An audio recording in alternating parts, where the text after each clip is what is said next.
샬롬. 10월에 함께 나눌 말씀은 마태복음 21장 12절에서 13절 말씀입니다.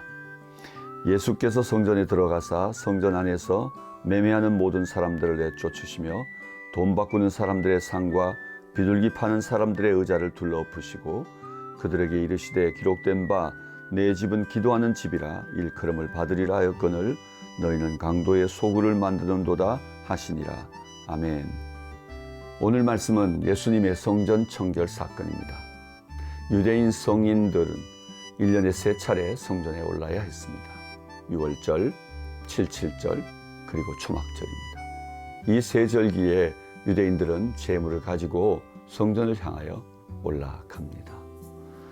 성전에 올라가는 과정 안에는 흠없는 제물을 준비하였지만 그 제물들이 상하기도 하고 흠이 생기기도 하여 하나님 앞에 흠없는 제물을 드릴 수 없는 상황이 생겨났겠죠. 오늘 성전에는 이러한 불편들을 해결하기 위하여 성전에 돈 바꾸는 사람들, 제물을 파는 사람들이 생겨나게 된 것입니다.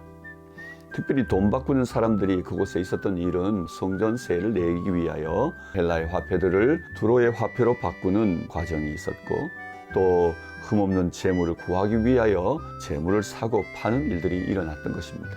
저는 오늘 이와 같은 상황들 속에 예수님의 모습을 세 가지로 함께 살펴보며 오늘 우리의 성전된 삶을 회복하라 라고 하는 메시지로 함께 이 말씀을 묵상하려고 합니다. 첫 번째는 성전 목적의 변질로 인한 예수님의 분노입니다. 예수님은 성전의 목적이 사라지고 변질되어진 바로 이 상황을 참고 볼 수가 없었습니다.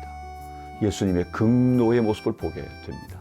성전에 돈 바꾸는 사람들의 상을 엎으시고 그리고 그곳에 의자를 둘러 엎으시며 사람들 내어 쫓으시는 과정을 봅니다. 요한복음에서는 채찍을 만드셔서 그곳에서 그들을 치시면서 그리고 그 상황이 변질되어졌다는 사실을 그 모두에게 강력하게 선언하고 계신 것을 보게 됩니다. 이와 같은 성전의 목적은 흠없는 제물을 드리기 위함이며 성전세를 바치기 위함이라는 궁극의 목적이 있겠지만 그러나 그 과정 안에 그들의 편리주의가 정착하게 되었던 것입니다. 다만 편리주의가 아니라 이곳에는 제사장들과 고위 관직들을 가진 사람들이 이 장사꾼들과 함께 협력하여서 그곳에 평소에 구할 수 있는 재물의 값보다는 수 없는 이익을 붙여서 착복하고 있었기 때문입니다. 그래서 예수님은 바로 이곳을 강도의 소굴이라 표현했던 것입니다. 구약성경 예레미야서 7장 11절에 보면 하나님께서 성전의 변질을 보시면서 너희들은 이곳이 도둑의 소굴이 된 것으로 보이지 않느냐? 나 여호와는 이것을 본다 라고 말씀하신 대목이 있습니다. 오늘 예수님께서도 이곳에 성전의 목적이 변질된 것을 보셨던 것입니다. 그들의 목적은 옳았을지 모르지만 그 과정 안에 편리주의가 정착하고 그리고 그 과정 안에 그들의 물질에 대한 욕심이 덧붙여지고 그리고 성전의 목적은 완전히 사라지고 성전은 장사꾼들의 장소, 강도의 소굴이 되고 말았던 것입니다. 오늘 우리 삶을 돌아보십시다. 우리 삶에 하나씩 둘씩 편한 일을 선택하고 또 작은 일이 타협되어지고 하는 과정 안에 우리의 본질적 목적이 완벽하게 변질되어지는 과정들이 일어날 수 있습니다. 하나님과의 관계는 어떨까요? 우리가 하나님과의 관계, 그 친밀함은 결코 간과할 수 없는 중요한 삶임에도 불구하고 우리가 조금씩 게을러지고 조금씩 타협하면서 어느새 하나님과의 관계가 멀어져 있는 우리를 발견하지 않습니까? 성전도 그러했던 것입니다. 예수님의 오늘의 분노는 우리를 향하고 있습니다. 타협하고 하나씩 변질되어져 가 궁극적으로 우리의 가장 중요한 하나님과의 관계가 상실되어져 있는 오늘 우리의 삶을 경고하고 계신 것입니다. 주님과의 관계를 다시 점검하는 저와 여러분이 되었으면 좋겠습니다. 두 번째, 오늘 예수님께서는 이 성전의 목적을 천명하고 계십니다. 내 집은 만민이 기도하는 집이라 일컬음을 받으리라 하신 말씀을 기억하시면서 오늘 이곳에서 다시 한번 천명하고 계신 것이죠. 이사야 56장 7절에 보면 만민이 기도하는 집, 만민을 위하여 기도하는 집이라는 언급이 있습니다. 이 말씀을 주님께서는 되새기시면서 이 성전의 목적을 다시 상기시켜 주신 것입니다. 기도하는 집, 그것이 바로 성전입니다. 기도하는 삶을 살아야 하는 것, 그것이 바로 저와 여러분의 삶입니다. 오늘 저와 여러분들은 얼마나 하나님 앞에 마땅히 기도해야 할 만큼 기도하는 삶을 살아가고 있을까요? 우리의 기도의 삶이 게을러졌다면, 기도의 열심들이 사라지고 있다면 다시 한번 이 10월에 우리의 기도의 삶이 회복되어졌으면 좋겠습니다. 우리는 기도하는 삶, 기도하는 사람이어야 합니다. 오늘 만민을 위하여 기도하는 집이어야 하는 성전은 장사꾼들의 소굴이 되었죠. 헤롯 성전 안에는 이방인의 뜰, 유대인의 뜰, 여인들의 뜰 이렇게 구분지어서 모두가 자유롭게 와서 함께 기도할 수 있는 집이 되지 못하고 있었습니다. 본래의 목적을 따라 성전은 만민을 위하여 기도하고 만민이 와서 기도하는 집이 되어야 했습니다. 하나님의 교회가 이 땅 위에 세워져 있을 때에 계속되어야 할 가장 중요한 일은 온 세상 모든 이들이 하나님을 알게 되도록 만민을 위하여 기도하고 만민을 위하여 복음을 전하는 일들입니다. 또한 만민이 하나님을 알게 되고 만민이 하나님의 영광을 보며 하나님 앞으로 나와 예배하게 되는 일이겠죠. 우리의 삶은 열방을 위하여 기도할 뿐만 아니라 또한 열방이 하나님을 알게 되는 일들을 위하여 우리가 힘을 다해야 될 것입니다. 또한 하나님의 영광 앞에 만민과 더불어 예배하는 아름다운 영광스러운 일들을 우리가 함께 사모해야 될 것입니다. 성전은 그와 같은 선교를 위한 집이요, 그와 같은 예배를 위한 집이요, 그와 같은 기도의 집인 것입니다. 오늘 우리의 삶은 바로 이 선교의 삶이 우리에게 있는지, 이 참된 예배의 삶이 우리에게 있는지, 참된 기도의 삶이 우리에게 있는지 돌아볼 수 있었으면 좋겠습니다. 참된 우리 삶의 목적, 이 삶의 중요한 가치들이 회복되어지는 한 달이 되어지기를 주의 이름으로 축복합니다. 세 번째는 예수님의 성전의 목적을 회복시키기 위한 열심입니다. 예수님은 오늘 이 성전이 본래의 목적을 되찾기 위하여 분노하고 계시고 또한 그곳을 향해 채찍을 드시면서 그들을 내어 쫓으시고 성전을 깨끗게 하시고 그리고 성전의 본래의 목적을 다시 상기시키시며 그곳에 참된 기도의 집이 회복되기를 바라고 계신 것입니다. 예수님의 이 분노는 바로 그 당신의 열심이었던 것이죠. 시편 69편 9절의 말씀에 보면 주의 전을 사모하는 열심이 나를 삼키리라 하신 말씀이 있습니다. 요한복음에는 예수님의 이런 모습을 보면서 제자들은 바로 이 말씀을 기억했다고 설명하고 있습니다. 예수님의 모습을 보시면서 단순한 분노가 아니라 그것은 주의 전을 사모하고 주의 전이 참되게 회복되기를 바라는 주님의 열심을 제자들은 함께 기억하게 되었다는 것입니다. 오늘도 성전의 회복을 사모하는 주님의 열심을 우리 모두가 기억했으면 좋겠습니다. 심지어 분노하실 만큼 말입니다. 우리는 어떤 일에 분노합니까? 작고 사소한 일들에 분노하고 있지는 않습니까? 때로 우리의 자존심이 상하여서 분노하고 화를 내고 있지는 않습니까? 오늘 주님의 참된 분노의 내용을 우리가 배울 수 있었으면 좋겠습니다. 진실로 분노해야 될 것은 우리가 주님과의 관계가 멀어지는 것이고 우리가 참으로 분노해야 되는 것은 하나님의 교회 또 우리의 삶이 기도하는 삶을 잃어버린 것에 대한 분노해야 될 것입니다. 정말 분노해야 되는 것은 온 세상 모든 민족, 모든 영역 속에 하나님의 이름이 예배 받으셔야 하는데 하나님의 이름이 도리어 조롱을 받고 비판을 받고 손가락질 받는 일에 대한 분노여야 할 것입니다. 우리 안에 참된 분노의 마음이 일어나길 바랍니다. 우리 안에 참된 하나님의 전을 회복시키기 위한 열심이 일어나기를 바랍니다. 그래서 우리 주님처럼 그 열심이 나를 삼켰다고 할 만한 놀라운 그 열심, 그 특심한 열심이 오늘 이 10월에 우리 안에 일어났으면 좋겠습니다. 10월 마지막 주일은 바로 종교개혁 기념주일이죠.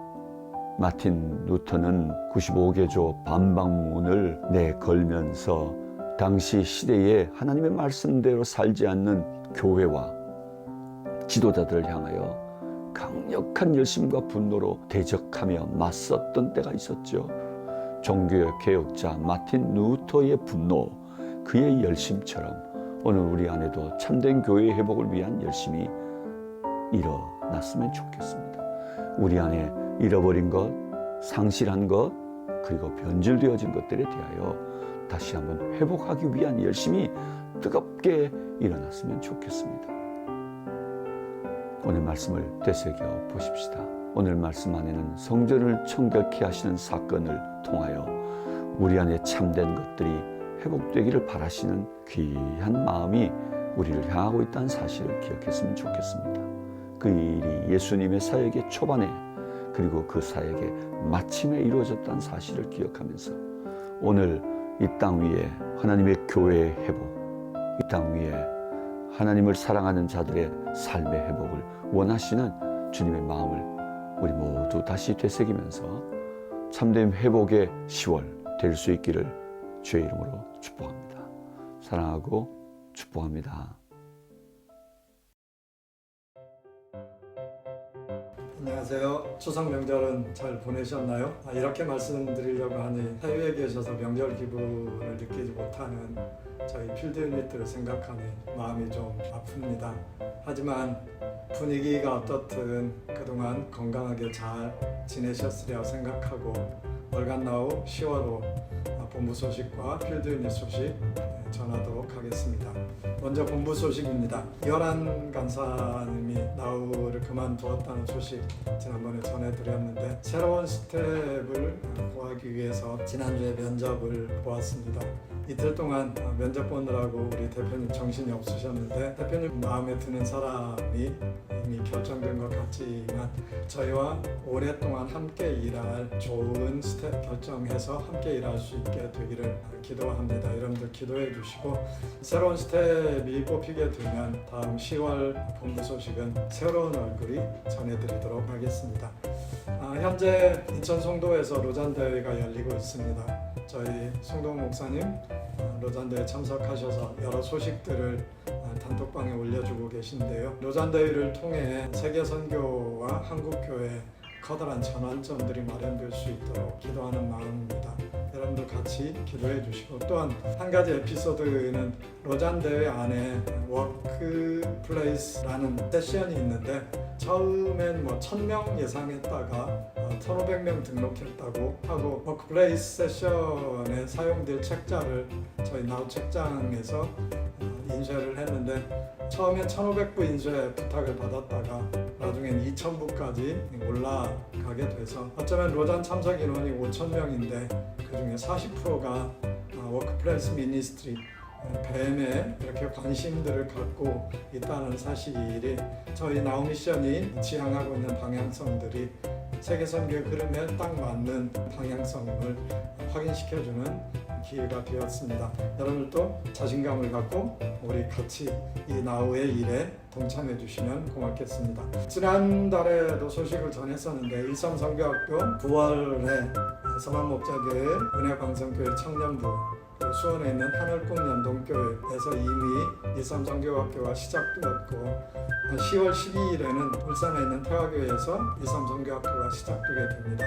이미 시작된 그리고 시작될 학교를 통해 하나님께서 역사하시고 성도들에게 귀한 감동과 은혜를 주셔서 이 일들이 한국교회 안에 더욱 확산되어져 갈 수 있도록 여러분들이 기도해 주시면 고맙겠습니다.